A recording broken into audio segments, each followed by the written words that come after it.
സുഹൃത്തുക്കളെ എല്ലാവർക്കും നമ്മുടെ പുതിയ വീട്ടിലേക്ക് സ്വാഗതം. നമ്മൾ കഴിഞ്ഞ ദിവസം ചർച്ച ചെയ്തൊരു വിഷയമുണ്ടായിരുന്നു. എന്താണ്? മമ്മൂട്ടിയുടെയും ദുൽഖർ സൽമാന്റെയും വീട്ടിലേക്ക് റെയ്ഡിന് പോയിട്ടുള്ള ആളുകളെ പറ്റിയാണ് നമ്മൾ ചർച്ച ചെയ്തിരുന്നത് അല്ലേ? അന്ന് മമ്മൂട്ടിയുടെ വീട്ടിലേക്ക് ആരും റെയ്ഡിന് പോയിട്ടുണ്ടായിരുന്നില്ല. മമ്മൂട്ടിയുടെ ഗ്യാരേജിലേക്കാണ്, അതായത് 369 എന്ന് പറയുന്ന മമ്മൂക്കയുടെ ഗ്യാരേജിലേക്കാണ് ഈ പറയുന്ന ക്രിസംഗി കുട്ടന്മാർ റെയ്ഡിന് പോയത്. എന്നിട്ട് അവിടെ നിന്നും ഈ ദുൽഖർ സൽമാന്റെ 2 വാഹനങ്ങൾ, ഡിഫൻഡർ വാഹനങ്ങളും ലാൻഡ് ക്രൂസറും ഒക്കെ പിടിച്ചെടുത്തു എന്ന് പറഞ്ഞുകൊണ്ട് ന്യൂസ് നമ്മൾ പിന്നീട് കണ്ടതാണ്. അതിനുശേഷം നിസാൻ പെട്രോൾ എന്ന് പറയുന്ന ഒരു വാഹനം, അത് ഈ പറയുന്ന ദുൽഖർ സൽമാന്റെ സുഹൃത്തിന്റെ വീട്ടിൽ ഒളിപ്പിച്ചിട്ടിരുന്ന നിലയിൽ കസ്റ്റംസ് ഉദ്യോഗസ്ഥർ പിടിച്ചെടുത്തു എന്നാണ് നമ്മൾ ഈ ന്യൂസുകളിലൊക്കെ കണ്ടത്. എന്നാൽ ഈ ഒരു നടപടിക്കെതിരെ, ഈ ചെറ്റത്തരങ്ങൾക്കെതിരെ ദുൽഖർ സൽമാൻ കോടതിയിലേക്ക് പോവുകയും എൻ്റെ വാഹനം അങ്ങനെ വെയിലത്തും മഴയത്തും ഇട്ട് തുരുമ്പെടുപ്പിച്ച് കളയാൻ സാധിക്കുന്നതല്ല, അല്ലെങ്കിൽ അങ്ങനെ കളയാൻ ഞാൻ സമ്മതിക്കത്തില്ല എന്നുള്ള ധാർഷ്ട്യത്തോടുകൂടി ദുൽഖർ സൽമാൻ ഹൈക്കോടതിയെ സമീപിക്കുകയും അവിടെ കൊടുത്ത ഹർജി ഇന്നലെ പരിഗണിക്കുകയും ചെയ്യുന്നൊരു സാഹചര്യം ഉണ്ടായിരുന്നു. ആ ഹർജി പരിഗണിച്ചപ്പോൾ അടി കിട്ടിയത് കസ്റ്റംസ് ഉദ്യോഗസ്ഥർക്കാണ്. കാരണം ദുൽഖർ സൽമാൻ ആ വാഹനവുമായിട്ട് ബന്ധപ്പെട്ട എല്ലാ രേഖകളും സമർപ്പിക്കാൻ തയ്യാറായിരിക്കെ നിങ്ങൾ ആരും അത് നോക്കാതെ ആ വാഹനം വീട്ടിൽ പോയി എടുത്തുകൊണ്ട് വന്നതിന് ശേഷം അത് വിട്ടുകൊടുക്കില്ല എന്ന് പറയുന്നതിൽ ലോജിക്കില്ല എന്നും, ആ വാഹനം ദുൽഖർ സൽമാൻ അവകാശപ്പെട്ടതാണെങ്കിൽ ആ വാഹനം ദുൽഖർ സൽമാൻ കൊടുത്തേ മതിയാകൂ എന്നുമാണ് കസ്റ്റംസ് ഉദ്യോഗസ്ഥരുടെ അടുത്ത് ഹൈക്കോടതി പറഞ്ഞത്.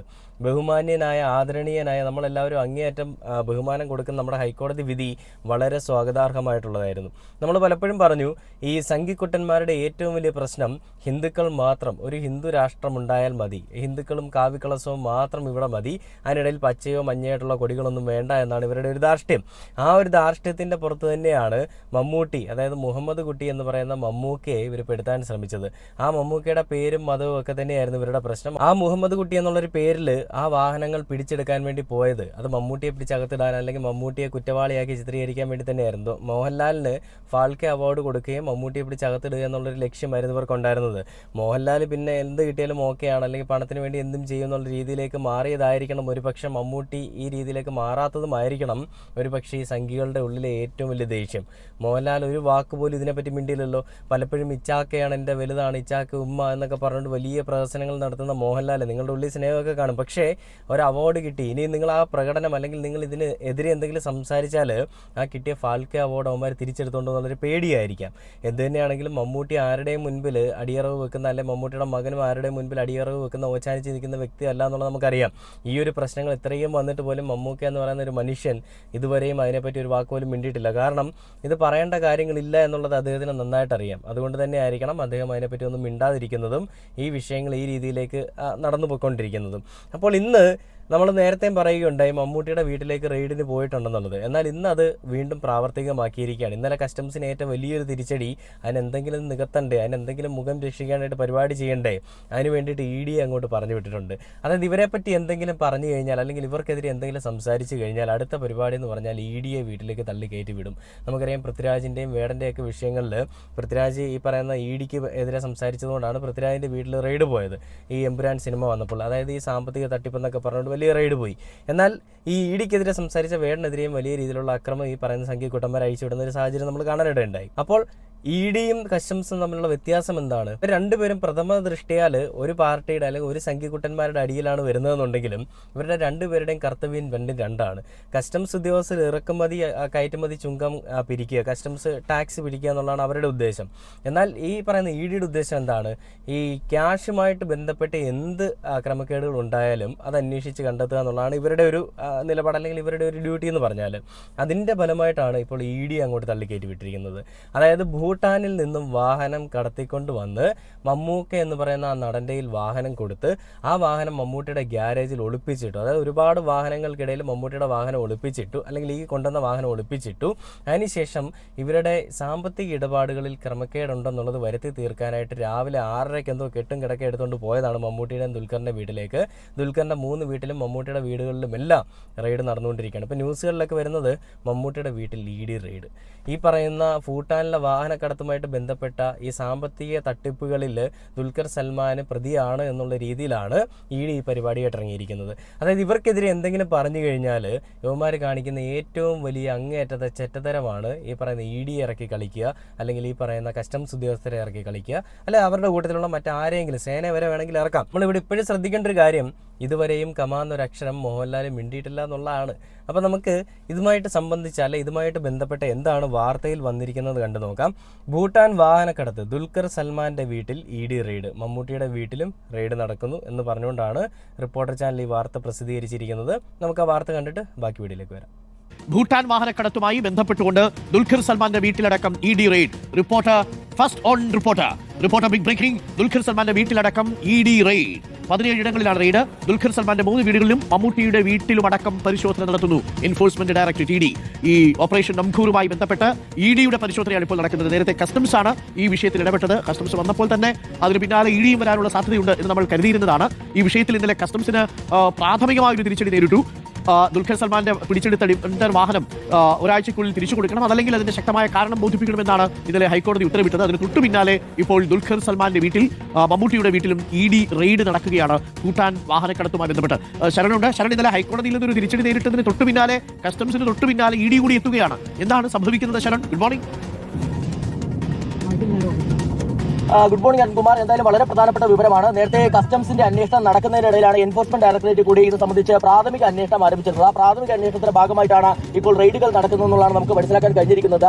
EDയുടെ കൊച്ചി യൂണിറ്റിൽ നിന്നുള്ള ഉദ്യോഗസ്ഥരാണ് വിവിധ ഇടങ്ങളിലായിട്ട് റെയ്ഡുകൾ നടത്തുന്നത്. സംസ്ഥാനത്ത് 17 ഇടങ്ങളിൽ റെയ്ഡുകൾ നടക്കുന്നുണ്ട്. ഇതിൽ ഏറ്റവും പ്രധാനപ്പെട്ട കാര്യം നടൻ മമ്മൂട്ടിയുടെ വീട്ടിലടക്കം, ദുൽഖർ സൽമാന്റെ വീടുകളിലടക്കം റെയ്ഡുകൾ പുരോഗമിക്കുന്നു എന്നുള്ളതാണ്. എന്തായാലും നേരത്തെ ദുൽഖർ സൽമാന്റെ 3 വാഹനങ്ങൾ കസ്റ്റംസ് പിടിച്ചെടുത്തിരുന്നതാണ്. ഈ 3 വാഹനങ്ങളും ഭൂട്ടാനിൽ നിന്ന് കടത്തിയതാണെന്നുള്ള കണ്ടെത്തലിന്റെ അടിസ്ഥാനത്തിലാണ് അത് പിടിച്ചെടുത്തിരുന്നത്. അതിൽ ഒരു വാഹനം, ഡിഫൻഡർ വാഹനം തിരികെ ആവശ്യപ്പെട്ട് ദുൽഖർ സൽമാൻ ഹൈക്കോടതിയെ സമീപിക്കുകയും അത് പരിഗണിക്കണമെന്നുള്ളത് കസ്റ്റംസിന് ഹൈക്കോടതി നിർദ്ദേശം നൽകിയിരിക്കുന്ന ഒരു സാഹചര്യമാണ്. ഇതിനിടയിലാണ് ഇപ്പോൾ എൻഫോഴ്സ്മെന്റ് ഡയറക്ടറേറ്റ് വിശദമായ റെയ്ഡുകളിലേക്ക് കടന്നിരിക്കുന്നത്. സംസ്ഥാനത്തെ 17 ഇടങ്ങളിലാണ് റെയ്ഡുകൾ പുരോഗമിക്കുന്നത്. അതിൽ തന്നെ പ്രധാനപ്പെട്ട കാര്യം ദുൽഖർ സൽമാന്റെ വീടുകളിലടക്കം, അതായത് കൊച്ചിയിലെ വീട്ടിലടക്കമാണ് ഇപ്പോൾ പരിശോധന. മമ്മൂട്ടിയുടെ വീട്ടിലടക്കമാണ്. കണ്ടില്ലേ, 17 ഇടങ്ങളിലാണ് സംസ്ഥാനത്ത് റെയ്ഡ് നടക്കുന്നതെന്നാണ് പറയുന്നത്.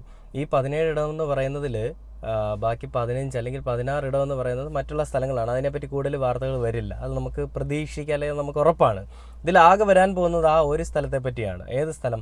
മമ്മൂട്ടിയുടെ കുടുംബത്തെ പറ്റി. ആ മമ്മൂട്ടിയുടെ കുടുംബത്തിൽ തന്നെയാണല്ലോ ദുൽഖറിന്റെ വീടുകളും വരുന്നത്. അപ്പോൾ ഇവർ പരിശോധിക്കാൻ പോകുന്നത് മമ്മൂട്ടിയുടെ വീട്ടിലും ദുൽഖറിന്റെ വീട്ടിലും മാത്രമായിരിക്കും. മറ്റുള്ളവരുടെ കണ്ണിൽ പൊടിവാരി തേക്കാനായിട്ട് മറ്റുള്ള 17 സ്ഥലങ്ങളിലും 16 സ്ഥലങ്ങളിലും പോയി എല്ലാവരും ഒരുപോലെ തന്നെയാണ് നോക്കുന്നത്. ദുൽഖറിനെതിരെയും മമ്മൂട്ടിക്കെതിരെയും പ്രത്യേകിച്ച് ഞങ്ങളൊന്നും ചെയ്യുന്നില്ല എന്നുള്ള രീതിയിൽ വരുത്തി തീർക്കാനായിട്ട് ബാക്കിയുള്ള സ്ഥലങ്ങളിലും ഭാഗികമായിട്ട് റെയ്ഡ് നടത്തും. എന്നാൽ പൂർണ്ണമായിട്ടും നടത്താൻ പോകുന്നത് മമ്മൂട്ടിയുടെയും ദുൽഖറിന്റെ വീട്ടിൽ മാത്രമായിരിക്കും. കാരണം ഇവർക്ക് എന്തെങ്കിലും കിട്ടേണ്ടത് അവിടുന്ന് മാത്രമാണ്. ഇവർ പറയുന്നത് മമ്മൂട്ടിയും ദുൽഖറും ഒക്കെ ഫെമ ചട്ടം ലംഘിച്ചു എന്നാണ്. അപ്പോൾ അത് 24 ന്യൂസിൽ വന്നൊരു വാർത്തയുണ്ട്. അതുകൂടെ ഞാനൊന്ന് പ്ലേ ചെയ്യാം. രാവിലെ 6 മണിക്ക് ആരംഭിച്ച പരിശോധന ഇപ്പോഴും തുടരുകയാണ്. ഇപ്പോൾ കുറച്ച് വിവരങ്ങൾ ഇതുമായി ബന്ധപ്പെട്ട് പുറത്തു വരുന്നത്. പ്രധാനപ്പെട്ടത് ദുൽഖർ അടക്കമുള്ളവർ ഫെമ ചട്ടം ലംഘിച്ചു എന്നുള്ളതാണ് EDയുടെ കണ്ടെത്തൽ. ഈ കണ്ടെത്തലിന്റെ അടിസ്ഥാനത്തിലാണ് ഈ പരിശോധന എന്നുള്ളതാണ്. ഫെമ ചട്ടത്തിലെ 3, 4, 8 സെക്ഷനുകൾ, അതിന്റെ ലംഘനമാണ് നടന്നിരിക്കുന്നത്. അത് EDയുടെ അന്വേഷണത്തിൽ, അതായത് ED പ്രാഥമികമായി നടത്തിയ കസ്റ്റംസിൽ നിന്ന് ശേഖരിച്ച വിവരങ്ങളുടെ അടിസ്ഥാനത്തിൽ നടത്തിയ അന്വേഷണത്തിൽ കണ്ടെത്തിയിരിക്കുന്നു എന്നുള്ള വിവരമാണ് ലഭിക്കുന്നത്. ദുൽഖറിനെ കൂടാതെ പൃഥ്വിരാജ് സുകുമാരൻ, ഒപ്പം തന്നെ അമിത് ചക്കാലക്കൽ തുടങ്ങിയവരെയും കേന്ദ്രീകരിച്ചുള്ള ഒരു അന്വേഷണമുണ്ട്. ഇവരുടെയും ഓഫീസുകളിലും വീടുകളിലും പരിശോധന നടക്കുന്നുണ്ട് എന്നുള്ളതാണ് ED പുറത്തുവിട്ടിരിക്കുന്ന വിവരം. ഒപ്പം തന്നെ പ്രധാനപ്പെട്ട 3 കാറുകളുടെ ഇടപാടുകളിലാണ് ഇത്തരത്തിലുള്ള ഫെമ ചട്ടങ്ങളുടെ ലംഘനം, സാമ്പത്തിക ഇടപാടുകളുടെ ലംഘനം നടന്നിരിക്കുന്നത്. അത് ഒന്ന് ലാൻഡ് ക്രൂയിസർ ആണ്. അത് ലാൻഡ് ക്രൂയിസർ അമിത് ചക്കാലക്കലിന്റെ വീട്ടിൽ നിന്നാണ് പിടിച്ചെടുത്ത വാഹനങ്ങളിൽ ഒന്നാണ് അത് ലാൻഡ് ക്രൂയിസർ. ഒപ്പം തന്നെ ഡിഫൻഡർ ദുൽഖർ സൽമാന്റെ വസതിയിൽ നിന്ന് പിടിച്ചെടുത്ത വാഹനങ്ങളിൽ ഒന്നാണ് ഡിഫൻഡർ. ഒപ്പം തന്നെ മെസറാറ്റി എന്നൊരു വാഹനം. ഇത്തരത്തിൽ ഈ 3 വാഹന ഇടപാടുകളിലൂടെയാണ് ഇത്തരത്തിൽ വലിയ രീതിയിലുള്ള ഫെമ ചട്ട ലംഘനം നടന്നിരിക്കുന്നത് എന്നുള്ളതാണ് ED കണ്ടെത്തിയിരിക്കുന്നത്. ഒപ്പം തന്നെ ഹവാല ചാനലുകൾ വഴിയും ഈ സാമ്പത്തിക ഇടപാടുകൾ നടന്നിട്ടുണ്ട് എന്നുള്ളതാണ് EDയുടെ മറ്റൊരു കണ്ടെത്തൽ. ഈ കണ്ടെത്തലിന്റെ കൂടി അടിസ്ഥാനത്തിലാണ് ഈ പരിശോധന നടക്കുന്നത്. കേരളത്തിൽ 5 ഇടങ്ങളിലും തമിഴ്നാട്ടിലും കേരളത്തിലുമായി 17 ഇടങ്ങളിലുമാണ് ഈ പരിശോധന നടക്കുന്നത്. കേരളത്തിൽ എറണാകുളത്തെ കൂടാതെ തൃശൂർ, കോഴിക്കോട്, മലപ്പുറം, കോട്ടയം എന്നീ സ്ഥലങ്ങളിലും ചെന്നൈയിലും കോയമ്പത്തൂരും തമിഴ്നാട്ടിൽ പരിശോധന നടക്കുന്നുണ്ട്. ഇതാണ് ഏറ്റവും ഒടുവിൽ പുറത്തു വന്നിരിക്കുന്ന വിവരങ്ങൾ. ഇതിൽ പ്രധാനമായും ED കണ്ടെത്താൻ ശ്രമിക്കുന്നത് ഇതുമായി ബന്ധപ്പെട്ട് പ്രവർത്തിക്കുന്ന ആ നെറ്റ്വർക്കും, ഒപ്പം തന്നെ ഫോറിൻ ഇടപാടുകൾ ഏത് രീതിയിലാണ് എന്നുള്ളതിലേക്കും, ഒപ്പം തന്നെ ഈ സാമ്പത്തിക സ്രോതസ്സുകൾ അതിൽ എവിടെയൊക്കെ കേന്ദ്രീകരിച്ചാണ് മറ്റ് സാമ്പത്തിക ഇടപാടുകൾ ഇതുമായി ബന്ധപ്പെട്ട് നടന്നിരിക്കുന്നതെന്നും ഈ വാഹന ഇടപാടുകളിലൂടെ നടത്തിയിരിക്കുന്നതാണ് കേട്ടോ. നമുക്ക് എല്ലാവർക്കും അറിയാമായിരുന്നു. ഈ ആദ്യം കസ്റ്റംസ് വന്നൊരു തിര അങ്ങോട്ട് അടിച്ചിട്ട് പോയി കഴിഞ്ഞാൽ ഈ ചിപ്പിയൊക്കെ വരുന്നത് പോലെ പിന്നെ ED വരും എന്നുള്ളത് അതെല്ലാവർക്കും അറിയാവുന്ന കാര്യം തന്നെയാണ്. അത് അതുപോലെ തന്നെ സംഭവിച്ചു. മണ്ടന്മാർക്ക് ചിന്തിക്കാനുള്ള ബുദ്ധി ഇല്ലാത്തതുകൊണ്ട് അവന്മാർ അതുപോലെ തന്നെ ചെയ്തു. അപ്പോൾ ഇനി ഇവർ കണ്ടുപിടിക്കാൻ പോകുന്നത് പണമിടപാടുകളിലെ ഈ ക്രമക്കേടുകളാണ്. കസ്റ്റംസിന് വലിയ തിരിച്ചടിയാണ് ഹൈക്കോടതി കൊടുത്തത്. നമ്മൾ ഇന്നലെ കണ്ടതാണല്ലേ. ഹൈക്കോടതി പറഞ്ഞത് ആ വാഹനവുമായിട്ട് ബന്ധപ്പെട്ടല്ലേ, ആ വാഹനം കള്ളരേഖകളിൽ കൂടിയാണ് ദുൽഖർ സൽമാൻ ഇന്ത്യയിലേക്ക് കൊണ്ടുവന്നതെന്നുണ്ടെങ്കിൽ അതിൻ്റെ രേഖകൾ സമർപ്പിക്കേണ്ടതും കണ്ടുപിടിക്കേണ്ടതും എല്ലാം ED അല്ലെങ്കിൽ കസ്റ്റംസിൻ്റെ ഡ്യൂട്ടിയാണെന്നാണ് നമ്മുടെ ഹൈക്കോടതി പറഞ്ഞത്. അപ്പോൾ അതുകൊണ്ട് അതിനെന്തെങ്കിലും ഒരു മറുപടി കൊടുക്കണമല്ലോ. ആ കൊടുക്കുന്ന പണി ഇച്ചിരൂടെ പൊടുപ്പും തൊങ്ങലും വെച്ചെങ്കിൽ നല്ല ഏറ്റ രീതിയിൽ കൊടുക്കണമല്ലോ എന്നുള്ളൊരു ആഗ്രഹത്തിന്മേലായിരിക്കണം ആ മമ്മൂട്ടിയുടെ വീട്ടിലേക്ക് കൂടി ഇവന്മാർ ഇടിച്ചു കയറി ചെന്നിരിക്കുന്നത്. നാളിതുവരെ ഒരാൾ പോലും കയറി ചെല്ലാൻ ധൈര്യപ്പെടാത്ത, അല്ലെ നാളിതുവരെ ഒരാൾ പോലും ഒരാളുടെ പേരിലും കളങ്കം വരുത്താത്തൊരു വ്യക്തിയായിട്ടുള്ള മമ്മൂട്ടി ഈ പ്രായമായിട്ടും അദ്ദേഹത്തിൻ്റെ ചുറുചുറുക്കോടുകൂടിയുള്ള അഭിനയമെല്ലാം നമ്മൾ കണ്ടതാണ്. ഇപ്പോൾ അദ്ദേഹത്തിൻ്റെ ഇമേജ് വലിച്ചു കീറുന്ന രീതിയിലുള്ള പരിപാടിയാണ് ക്രിസംഗികൾ കാണിച്ചുകൊണ്ടിരിക്കുന്നത്. എന്തൊരു ചെറ്റത്തരമാണല്ലേ. നാളിതുവരെ ഒരു ഈ പറയുന്ന ആരോപണങ്ങളിലും പെടാത്ത, ഇതുവരെയും ഒരു ക്രമക്കേടുകളും നടത്താത്ത ഒരു വ്യക്തി, ആ വ്യക്തിയെ വലിച്ചു കീറാനായിട്ടും ആ വ്യക്തിക്കുള്ള സമൂഹത്തിലുള്ള സ്വീകാര്യത കളയാൻ വേണ്ടിയിട്ടും ആ സ്വീകാര്യത കളഞ്ഞുകൊണ്ട് മോഹൻലാൽ എന്ന് പറയുന്ന ഒരു മനുഷ്യനെ വലുതാക്കാൻ വേണ്ടിയിട്ടും ചെയ്യുന്നൊരു പരിപാടിയാണോ ഇതെന്നുള്ളത് നമ്മൾ സംശയിക്കേണ്ടിയിരിക്കുന്നു. കാരണം മോഹൻലാലിന് ഫാൽക്കെ അവാർഡ് കൊടുക്കുന്നതിൻ്റെ അടുത്ത ദിവസം തന്നെ മമ്മൂട്ടിക്കെതിരെ വലിയ രീതിയിലുള്ള അക്രമം. എന്നാൽ മമ്മൂട്ടിയുടെ രോമത്തിൽ പോലും തൊടാൻ കഴിയില്ല എന്നുള്ളത് മനസ്സിലായിരിക്കെ മമ്മൂട്ടിയുടെ മകനെ പെടുത്താൻ ശ്രമിച്ചു. എന്നാൽ മമ്മൂട്ടിയുടെ മകനെ പെടുത്താൻ സാധിക്കില്ല എന്ന് ഹൈക്കോടതി പറഞ്ഞത് ആ കണക്കിലെടുത്തുകൊണ്ട് മമ്മൂട്ടിയുടെ വീട്ടിലേക്കും ഈ ദുൽഖറിൻ്റെ വീട്ടിലേക്കും അങ്ങോട്ട് ഇടിച്ചു കയറി ചെന്നു. ഇപ്പോൾ കണ്ടെത്തിയിരിക്കുന്ന ഒരു കാര്യം, ഏറ്റവും ലേറ്റസ്റ്റ് അപ്ഡേറ്റ് എന്ന് പറഞ്ഞു കഴിഞ്ഞാൽ കള്ളപ്പണം വെളുപ്പിച്ചു എന്നുള്ളതാണ്. അപ്പോൾ ഈ കള്ളപ്പണം വെളുപ്പിക്കാനായിട്ട് ഉപയോഗിച്ച ഉപകരണങ്ങളും കള്ളപ്പണം വെളുപ്പിക്കാനായിട്ട് ഇവർ കണ്ടെത്തിയ മാർഗ്ഗങ്ങളും തമിഴ്നാടടക്കം പല സംസ്ഥാനങ്ങളിലും 5 സംസ്ഥാനങ്ങളിലൊക്കെ ഇവർ നടത്തിക്കൊണ്ടിരിക്കുകയാണ്, അന്വേഷിച്ചുകൊണ്ടിരിക്കുകയാണെന്നാണ് പറയുന്നത്. പലരും പറയുന്നുണ്ട് പൃഥ്വിരാജിന് വെച്ചത് ദുൽഖറിന് കിട്ടിയെന്നുള്ളത്. ഇതൊരിക്കലും പൃഥ്വിരാജിന് വെച്ചത് ദുൽഖറിന് കിട്ടിയതല്ല. കാരണം ഇത് ഹിന്ദു ക്രിസ്ത്യൻ ഒരു വ്യത്യാസമുണ്ട്. ആ വ്യത്യാസം കൊണ്ട് തന്നെയാണ് ഇവന്മാർ ഈ പരിപാടി കാണിക്കുന്നത്. പിതൃശൂന്യത്തരം ഇവന്മാർ കാണിച്ചുകൊണ്ടിരിക്കുന്നത് അതുകൊണ്ട് തന്നെയാണ്. എന്ത് തന്നെയാണെങ്കിലും ഈ ദുൽഖറിൻ്റെയും മമ്മൂട്ടിയുടെയൊക്കെ വീട്ടിൽ നിങ്ങൾ കയറുന്നതിന് മുൻപ് ഒന്ന് പലതവണ ആലോചിക്കേണ്ടിയിരുന്നു. നിങ്ങൾ മറ്റുള്ളവരുടെ അടുത്ത് ചൊറിയുന്നത് പോലെയല്ല മമ്മൂട്ടിയുടെയും ദുൽഖറിൻ്റെ വീട്ടിൽ കയറി ചൊറിയുക എന്ന് പറയുന്നത്. ഇതുവരെ മമ്മൂട്ടി ഒരു പ്രതികരണമായിട്ട് രംഗത്തേക്ക് വന്നില്ല. പലരും മഞ്ഞപത്രങ്ങളും മഞ്ഞ മാധ്യമങ്ങളും ഒക്കെ മമ്മൂട്ടി ഇങ്ങനെ പറഞ്ഞു അങ്ങനെ പറഞ്ഞു എന്നുകൊണ്ട് പ്രചരിപ്പിക്കുന്നുണ്ട്. ഇതുവരെ മമ്മൂട്ടി ഒരു പ്രതികരണമായിട്ട് രംഗത്തേക്ക് വന്നിട്ടില്ല. പക്ഷേ മമ്മൂട്ടി രംഗത്തേക്ക് വന്നു കഴിഞ്ഞാൽ അത് സംഖ്യകളുടെ എല്ലാം അടപ്പിക്കുന്ന രീതിയിലുള്ള ഒരു പ്രതികരണമായി പോകും എന്നുള്ളത് നമുക്ക് ഏറ്റവും നന്നായിട്ട് അറിയാവുന്ന ആളുകൾ തന്നെയാണ് അല്ലേ. അപ്പോൾ എന്തുകൊണ്ടാണ് മമ്മൂട്ടി മിണ്ടായിരിക്കുന്നതെന്നും ദുൽഖർ സൽമാൻ എന്തുകൊണ്ടാണ് നിയമപരമായിട്ട് മുന്നിലേക്ക് പോകുന്നതെന്നും മോഹൻലാൽ എന്തുകൊണ്ടാണ് മിണ്ടായിരിക്കുന്നത് എന്നുള്ളതെല്ലാം നമുക്ക് നന്നായിട്ട് മനസ്സിലാവും. ഈ ഒരു വിഷയത്തിൽ ഒരു പ്രശ്നമുണ്ടാകുമ്പോൾ ഉറ്റ സുഹൃത്തായിട്ടുള്ള മമ്മൂക്ക അല്ലെ ജ്യേഷ്ഠ തുല്യനായിട്ട് കാണുന്ന മമ്മൂക്കയ്ക്ക് വേണ്ടി സംസാരിക്കാൻ സാധിക്കുന്നില്ലെങ്കിൽ നിങ്ങളെല്ലാവരും അടിമ തന്നെയാണ്. അത് മോഹൻലാൽ അല്ല, ആരാണെങ്കിലും അടിമ തന്നെയാണ്. ഇവരെ എതിർക്കാത്തത് കൊണ്ടായിരിക്കാം മോഹൻലാലിന് ഫാൽക്കെ അവാർഡ് കിട്ടിയത്. അല്ലെങ്കിൽ ഒരു കാരണവശാലും ഫാൽക്കെ അവാർഡ് ഇവർ കൊടുക്കില്ല എന്നുള്ളത് നമുക്കറിയാം അല്ലേ. അപ്പോൾ ഈ ഒരു വിഷയത്തിൽ കള്ളപ്പണം വെളുപ്പിച്ചതാണോ ഇനി വാഹനം കടത്തിക്കൊണ്ട് വന്നതാണോ ഇഷ്യൂ എന്നുള്ളത് നമുക്ക് എന്തായാലും കണ്ടറിയാം. പക്ഷേ ഈ വാഹനം അവിടെ നിന്ന് ഇങ്ങോട്ടേക്ക് കൊണ്ടുവന്നിട്ടുണ്ടെങ്കിൽ, ഇവിടെ നിന്ന് അങ്ങോട്ടേക്ക് പണം കൊടുത്തിട്ടുണ്ടെങ്കിൽ അതൊക്കെ അന്വേഷിക്കേണ്ട സമയങ്ങളിൽ അന്വേഷിക്കണമായിരുന്നു. നമുക്കറിയാം നമ്മുടെ സമൂഹത്തിൽ പല വിഷയങ്ങളും, നമുക്കറിയാം നമ്മുടെ സമൂഹത്തിൽ മോശമായിട്ടുള്ള അല്ലെങ്കിൽ ഈ ഭക്ഷണം കഴിച്ചിട്ട് പിള്ളേർ ഭക്ഷ്യവിഷബാധ വന്നിട്ട് മരിച്ചു പോയില്ലേ. ഈ ഭക്ഷ്യവിഷബാധ വന്നിട്ട് മരിച്ചു പോകുന്ന സമയത്താണ് ആരോഗ്യ വകുപ്പ് അങ്ങോട്ട് രംഗത്തേക്ക് ഇറങ്ങുക. അതുവരെ നമ്മൾ ആരും ഇവരെ കണ്ടിട്ടുണ്ടാവില്ല. ആ ഒരു വിഷയം വരുമ്പോൾ മാത്രം, ഈ വിഷബാധ ഏറ്റ് കുട്ടികൾ മരിക്കുന്ന സമയത്ത് മാത്രം ഇവർ രംഗത്തേക്ക് ഇറങ്ങുകയും ആ രംഗത്തേക്ക് ഇറങ്ങിയതിന് ശേഷം ഇനി മുതൽ ഒരിടത്ത് പോലും ഭക്ഷ്യവിഷബാധ ഏൽക്കാൻ ഞങ്ങൾ സമ്മതിക്കത്തില്ല, അങ്ങനെ ഉണ്ടാവില്ല, ഞങ്ങൾ കൃത്യമായിട്ട് രേഖകൾ തയ്യാറാക്കി ഇങ്ങനെയുള്ളവർക്കെതിരെ കർശനമായിട്ടുള്ള നടപടികൾ എടുക്കുമെന്നാണ് ഈ പറയുന്ന ആരോഗ്യ വകുപ്പ് പറയുന്നത്. എന്നാൽ ഒരാഴ്ച കഴിഞ്ഞ് കഴിഞ്ഞാൽ ആ കുടുംബത്തിൻ്റെ കണ്ണുനീരങ്ങോട്ട് തീർന്നു കഴിഞ്ഞാൽ ഈ പരിപാടി നിർത്തി നേരെ പോവും വേനലിനെതിരേക്ക് എന്ന് പറയുന്ന പോലെയാണ് കസ്റ്റംസിൻ്റെ ഇടിയുടെയും കാര്യം. ഈ സംഭവങ്ങളെല്ലാം ഇവിടെ വന്ന് ഇത്രയും വർഷങ്ങളായതിനു ശേഷമാണ് ഈ വിഷയങ്ങളിൽ ക്രമക്കേടുണ്ടെന്നുള്ളത് ഇവർക്ക് മനസ്സിലാവുന്നത്. അതിനെന്തേ ഇത്രയും സമയമെടുത്തു സർക്കാരെ, അല്ലെങ്കിൽ എന്തേ ഇത്രയും സമയമെടുത്ത് സംഖ്യക്കുട്ടന്മാരെ? ആ സമയമെടുത്തത് നിങ്ങൾക്കെതിരെ സംസാരിച്ചത് കൊണ്ടുള്ളൊരു ദേഷ്യത്തിൽ നിന്നും ആ ഫ്രസ്ട്രേഷനിൽ നിന്നുമാണെന്നുള്ളത് മനസ്സിലാക്കാനായിട്ടുള്ള സാമാന്യ ബോധം കേരളത്തിലെ ജനങ്ങൾക്കുണ്ട്. അതിന് വലിയ റോക്കറ്റ് സയൻസിൻ്റെ ഒന്നും ആവശ്യമില്ല. ചാണകം തലയിലിരിക്കുന്നവന്മാർ ചിന്തിക്കുന്നത് എന്താണെന്നും തലച്ചോറ് തലയിലുള്ളവന്മാർ ചിന്തിക്കുന്നത് എന്താണെന്നും മനസ്സിലാക്കാനായിട്ടുള്ള അറിവും വിവേകവും സാമാന്യ അറിവൊക്കെ ഈ കേരളത്തിലെ ജനങ്ങൾക്കുണ്ടെന്നുള്ളത് ഞാൻ എടുത്തു പറയുകയാണ്. എന്തുതന്നെയാണെങ്കിലും ക്രിസംഗികളുടെ ഈഗോ സാറ്റിസ്ഫാക്ഷൻ തീർക്കാനായിട്ട് ഒരു കാരണവശാലും മമ്മൂക്കയും ദുൽഖറും ആ കാറ്റഗറിയിൽപ്പെട്ട, അല്ലെങ്കിൽ അവർ രണ്ടുപേരെ നിങ്ങൾക്ക് പെടുത്താൻ സാധിക്കത്തില്ല എന്നുള്ളത് ഞാൻ എടുത്തു പറയട്ടെ. നിങ്ങളുടെ മുൻപിൽ വന്നിട്ട് ഇങ്ങനെ ഓച്ചാനിച്ച് നിൽക്കുന്ന ആളുകളെ നിങ്ങൾ കണ്ടിട്ടുണ്ടാവും. പക്ഷേ മമ്മൂക്കയും പൃഥ്വിരാജിനെയും ദുൽഖർ സൽമാനെയും ഒന്നും ആ കൂട്ടത്തിൽ കൂട്ടാൻ നിങ്ങൾ നടക്കരുതേ, ശ്രമിക്കരുതേ. എന്തുകൊണ്ട് നിങ്ങൾ വലിയ രീതിയിലുള്ളൊരു നല്ല ഒരു നിയമപാലകരാണെങ്കിൽ ദുൽഖർ സൽമാൻ ഇതുമായിട്ട് ബന്ധപ്പെട്ട രേഖകൾ തരാമെന്ന് പറഞ്ഞപ്പോൾ എന്തുകൊണ്ട് നിങ്ങളത് അക്സെപ്റ്റ് ചെയ്തില്ല? എന്തുകൊണ്ട് നിങ്ങൾ എടുത്ത് നോക്കിയില്ല? നോക്കിക്കഴിഞ്ഞാൽ ഇവരുടെ ഇമേജ് നിങ്ങൾക്ക് കളയാൻ പറ്റില്ല അല്ലേ.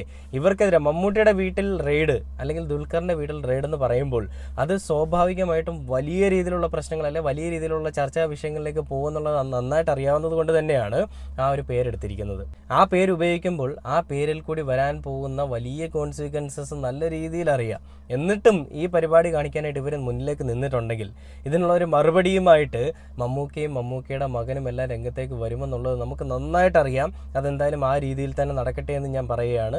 ഇതോടുകൂടി ED എന്ന് പറയുന്നത് അല്ലെങ്കിൽ കസ്റ്റംസ് എന്ന് പറയുന്നത് സംഘികളുടെ ചാണകം മെഴുകലിന് വേണ്ടിയിട്ടും അവരുടെ ഈഗോ സാറ്റിസ്ഫാക്ഷൻ തീർക്കാൻ വേണ്ടിയിട്ടും കാണിച്ചു കൂട്ടുന്ന പ്രവർത്തികൾ അല്ലെങ്കിൽ പിറപ്പുകേടുകൾക്ക് ഒരു അറുതി വരുമെന്ന് നമുക്ക് വിശ്വസിക്കാം.